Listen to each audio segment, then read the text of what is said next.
பொங்கலூர் மணிகண்டன், டெல்லியால பாதுகாக்கப்பட்டிருக்கக்கூடிய ஒரு கட்சி அதிமுக. நீங்களும் பாஜகவும் கொள்கை கூட்டணி வச்சிருக்கிறீங்க அப்படிங்கிறாரு அமுதரசன்.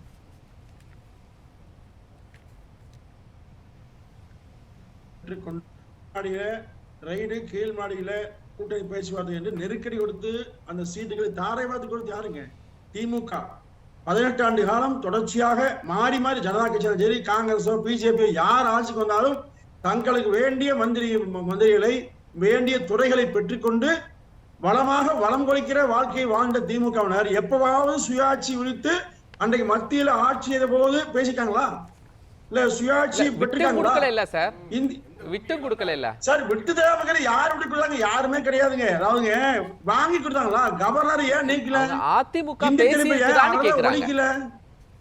இல்ல நீங்க மத்தியில் 18 ஆண்டு காலம் ஆட்சியில் இருக்கிற போது இப்ப பொன்மணி சொல்றாரு நின்னுக்குன்னு படுத்துக்குன்னு இப்படிதான் பேச தெரியுமோடைய தமிழ்நாட்டு மக்களுக்கு தமிழை பாதுகாப்பதற்கு என்ன பண்ணுனீங்க? அப்போ பதவி சுகத்தை கருணாநிதி குடும்பம் அனுபவித்ததை தாண்டி தமிழ்நாட்டு மக்களுக்கு அது கிடையாது.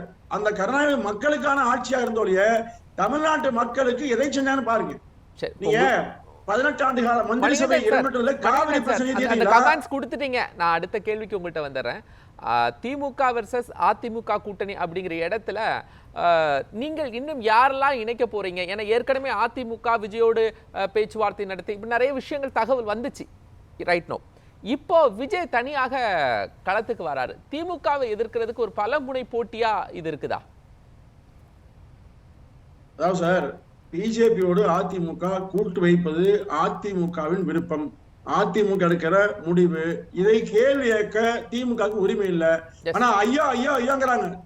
ஒன்னா சேர்ந்தாங்களே, கொள்கை இல்லை, எதிர்ப்பு பரவாயில்ல, உங்களுக்கு எதுவுமே இல்ல, எல்லாம் வச்சிருக்கீங்கன்னு ஜெயிச்சிருவான்னு பாக்கலாம். ஏன் பயப்படி? அதிமுக பயப்படல. சட்டமன்றத்தில் கேட்கிற கேள்விக்கு பதில் சொல்லக்கூடிய அதிமுக விருப்பம் அமித்ஷா வச்சு எடப்பாடி பழனிசாமி பேசினாரா? வாய் மூடி மௌனி அதுக்கு உட்கார்ந்து இருந்தாரு. சட்டமன்றத்தில் பேசக்கூடிய பேச்சுக்களை தைரியமாக ஒளிபரப்புற தைரியம் உள்ள திமுக ஏன் தைரியமா இன்னும் பேசாம எழுந்திருச்சு ஓடி போயிடுறாரு எடப்பாடி பழனிசாமி? தைரியமா பேச சொல்லுங்க. இந்த 1000 ரூபாயை பத்தி பாத்தீங்க, ஒரு பேச்சாளர் பேசும்போது ஒரு பெண் எப்படி கொந்தளிச்சு பாத்தீங்க. யாருமே எதையுமே விரும்பல. திமுக ஆட்சி வீழ்த்தப்பட வேண்டும் என்பதை தாண்டி தமிழ்நாட்டு மக்கள் மத்தியில் எந்த எண்ணமும் இல்ல. அதுதான் இன்னைக்கு விஜய் விஜய் நேசி இல்ல. ஒரு வலிமையான கூட்டணி இந்த பக்கம் இருக்கு அப்படிங்கும் போது இந்த பக்கம் சிதறகிற வாக்குகளை அப்படியே ஓரணிக்குள்ள கொண்டு வரக்கூடிய திட்டம் வேணும்ல. இப்ப விஜய் இன்னைக்கு கொங்கு சார் நீங்க கூட்டம் போடுறாரு. பொறுத்திருந்து பாருங்க.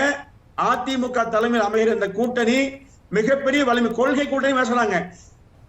இன்னைக்கு அந்த கூட்டணிகளை கலகலத்து போயிட்டு இருக்குங்க. ஏன்னா அதிமுக பிஜேபி தனியாக நின்றால் அதை காரணம் காட்டி அதிகமான சீட்டுகளை பெறலாம் என்று கொண்டிருந்த அனைவருமே இன்னைக்கு அச்சப்பட்டு நிற்கிறாங்க. சட்டமன்றத்திலும் சரி வெளியிலும் சரி பிஜேபியோடு அதிமுக இணைந்து விடுவதை தாங்கிக்க முடியாம தவிக்கிறாங்க. எனவே இதுதான் தமிழ்நாட்டு மக்கள் விரும்புகிற கூட்டணி.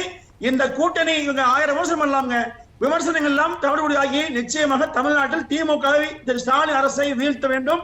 வீழ்த்தியே மக்கள் விருப்பம். அதை நிச்சயமாக அதிமுக நன்றி செய்தி காட்டும்.